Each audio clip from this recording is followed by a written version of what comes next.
গান গেয়ে ভাইরাল যে সমস্ত হুজুরেরা, তো চলুন দেখা যাক কোন কোন হুজুররা বাংলাদেশের গান গেয়ে ভাইরাল হয়েছিলেন। চলো চলো দেখা যাক।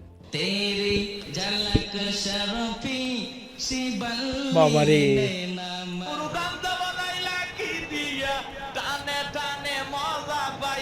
বাংলাদেশে প্রায় বিভিন্ন সময়ে বিভিন্ন আলেমকে আলোচনা সমালোচনায় থাকতে দেখা যায়, যাদের ভালোবাসে অসংখ্য সাধারণ মানুষ। কিন্তু এই আলেমদের কাজের জন্য পড়তে হয় তোপের মুখে। তারা মাঝে মাঝে ভাইরাল হয় বিভিন্ন কর্মকাণ্ড দিয়ে, কেউ ভাইরাল ডায়লগ দিয়ে, কেউ হয় কমেডি করে, আবার কেউ ভাইরাল হয় গান গেয়ে। তারা ওয়াজ মাহফিলে কী যে করে তারা হয়তো নিজেরাও জানে না। তবে আজকে আমরা এমন কয়েকজন হুজুরকে দেখাবো যারা গান গেয়ে বেশি ভাইরাল হয় জনসাধারণের মাঝে। তাহলে চলুন দেখে নেওয়া যাক গায়ক হুজুরদের। প্রথমেই দেখাবো বাচ্চু আনসারীকে। রাত্রি পোহাইবা রাগে বারবা গানে আসিও, আসল বিষাইয়া দিবই আমার পাশে বসিও, গাইও আমার প্রেমের গান। এই ভদ্রলোক বাবা। ওয়াজ মাহফিলে গান গেয়ে ব্যাপক হারে ভাইরাল হয়। তাকে বিভিন্ন সময়ে ওয়াজ মাহফিলে গান করতে দেখা যায়। এরপর রয়েছে কারি আমানুল্লাহ সিদ্দিক।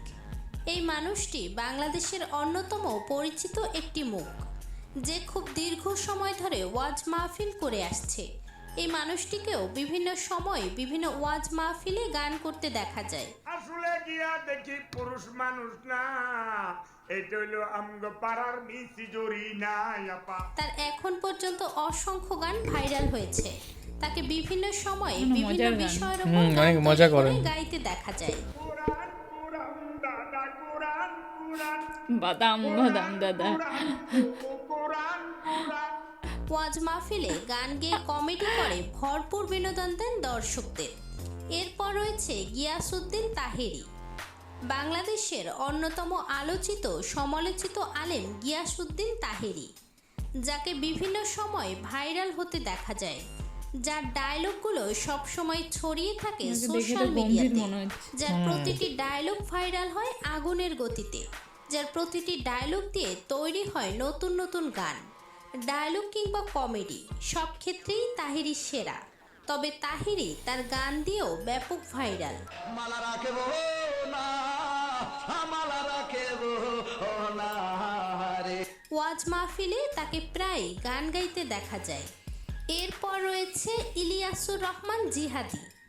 যে সকল আলেম সোশ্যাল মিডিয়াতে ব্যাপক জনপ্রিয়, তার মাঝে ইনি একজন, যাকে বিভিন্ন সময়ে বিভিন্ন বক্তব্য কিংবা ভাবভঙ্গি দিয়ে ভাইরাল হতে দেখা যায়। জিহাদি সাহেবকেও মাঝে মাঝে দেখা যায় বিভিন্ন গানের সুর তুলতে। ওরে ওরে হাওয়া খামুন নহরে সোহে বৈশা আমার অন্তরে তোরে লয়া বাজবো বাসা ওই আকাশে। এমন কিছু গান বাবা রয়েছে রে। তার গাওয়ার কারণে ব্যাপক হারে ভাইরাল হয়েছে সারা দেশে।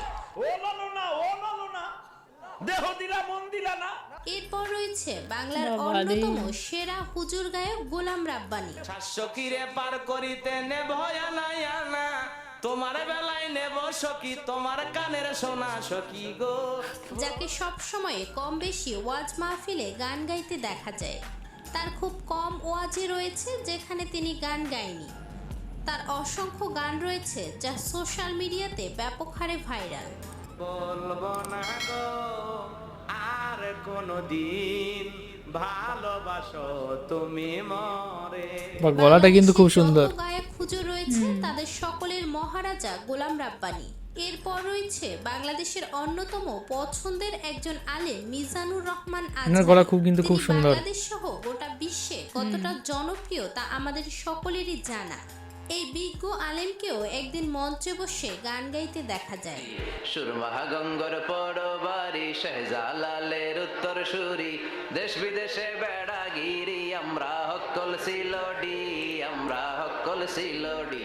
সিলেটি ভাষার এই গানটি তার মুখে শোনা যায়। আসলে এটা গান নাকি শব্দের মিলন সেটা বোঝা দায়। কিছু কিছু আলেম রয়েছে যারা সোশ্যাল মিডিয়ার ট্রেন্ড নিয়ে ব্যাপক সচেতন। ভারতের জনপ্রিয় সং শ্রীবাল্লি, এই গানটি এক আলেমকে স্টেজে বসে গাইতে শোনা যায়। तेरी झलक शर्फी আসলে আলেমরা ওয়াজ মাহফিলের মাঝে এসব কর্মকাণ্ড করে ইসলামকে বিতর্কিত করছে।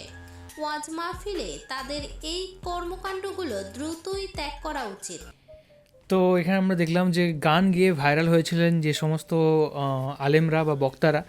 তো এখানে অনেকগুলো কিন্তু ফানি ছিল, অনেক রকমের মজার গান ছিল এবং কিছু আলেমরা সত্যিই খুব সুন্দর কিন্তু গানের গলা তাদের। আর সত্যি কথা বলতে গান গাওয়ার পরে বিতর্ক, আমার মনে হয় এনারা যারা গান গাইছেন তারা যাতে সবাই ইয়াং জেনারেশন অনেক বেশি অ্যাট্রাক্ট হয়, প্লাস একটু মোটিভেট করার জন্য আমার মনে হয় গানগুলো তারা কিন্তু গাইছেন। তো আপনারা কমেন্ট করে বলুন যে এই গান গাওয়ার জিনিসটা কি ঠিক না ভুল।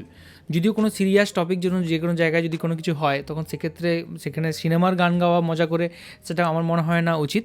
বাদবাকি আপনারা বলবেন যে এটা ঠিক না ভুল।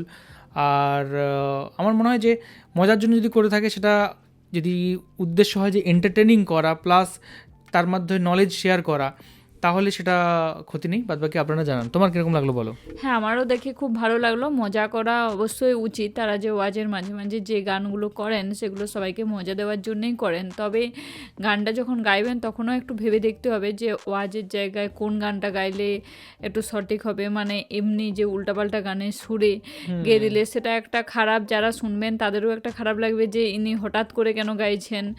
মানে ওয়াজের মাঝে মাঝে অনেক সুন্দর সুন্দর গান আছে, সেগুলো যদি গান সবাইকে মজা দেন সেটা খুব সুন্দর, সেটা বোরিংও হবে না। আমার মনে হয় সেরকমটা করা উচিত। একদম। আর এটা দেখে আমার ভালো লাগলো, কেউ কেউ মানে ঠিকঠাকই গাইছেন, আবার কেউ কেউ একটু বেশি মজার গান করছেন, সেটা করা উচিত নয়।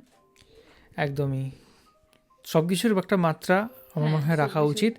বাদবাকি আপনারা কমেন্ট করে জানান যে আপনাদের এই জিনিসটা কেমন লাগে, ওয়াজের মাঝখানে গান গাওয়া বা বিভিন্ন মজার বা বলিউড বা সিনেমার জগতের যে গানগুলো সেগুলো গাওয়া।